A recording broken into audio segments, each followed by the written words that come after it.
D'abord, je souhaite la bienvenue à tout le monde. Ça fait un moment qu'on n'a pas fait de rencontre tout à l'économie, mais vous-même, vous savez qu'on a beaucoup de problèmes, on avait beaucoup de problèmes avec le Golan. Le premier point que je vais aborder, c'est l'accord signé concernant les élections. Cet accord, évidemment, et la mouvance présidentielle n'est pas très contente, ni le pays d'arc-en-ciel, ni les partis alliés. Ils ont estimé qu'on a fait trop de concessions. En effet, au départ, l'opposition parlait des délégations spéciales. Les délégations, il y en a en Dieu pour tout combien 28. Donc on considère les délégations. Pourquoi? Parce que les délégations, ils ont été nommés par le président de la République, donc ils sont partisans.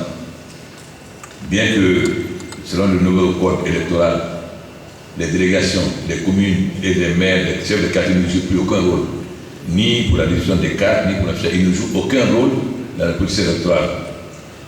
On nous a dit que oui, ils ne jouent pas de rôle, mais ils peuvent influencer. Ils sont des personnes d'influence.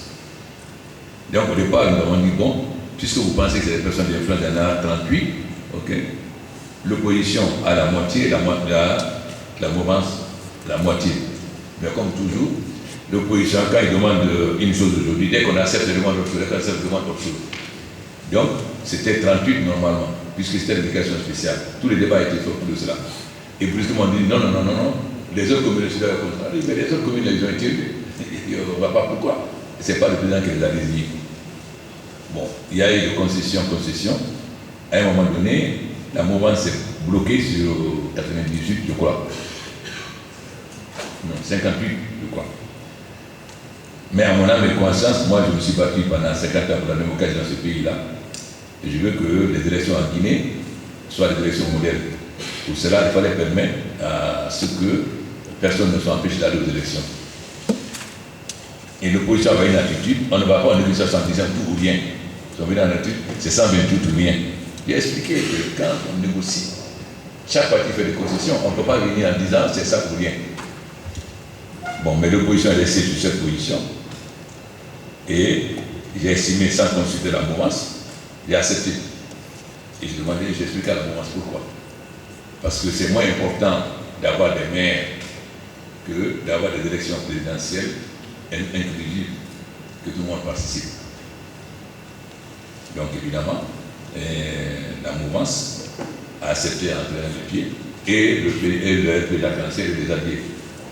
Bon, mais je pense qu'il est important que les élections législatives, présidentielles, personne n'ait d'argument. Il dit, je ne veux pas d'élection par telle chose.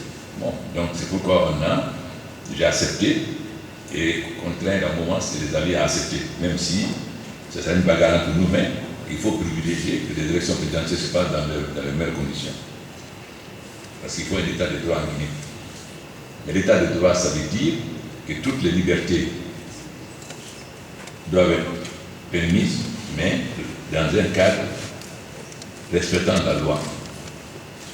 La liberté de manifestation est une liberté fondamentale, mais la protection des biens et des personnes aussi est une responsabilité fondamentale. Ça veut dire que les ministres chargés de la sécurité, de l'administration du territoire et de la justice vont expliquer clairement que c'est l'état de droit et chacun doit respecter l'état de droit. Quand on a des manifestations, on a des obligations, les ministres de la loi cela. Parce qu'on n'acceptera plus que l'état de droit soit mis en cause. Nous voulons renforcer l'état de droit en Guinée et chacun doit respecter l'état de droit. Mais les ministres ont l'occasion de faire le point sur ça. Ça donc c'était le premier point que je voulais parler. Et ça a permis quand même que l'accord soit signé et qu'aujourd'hui tout le monde puisse aller aux élections présidentielles.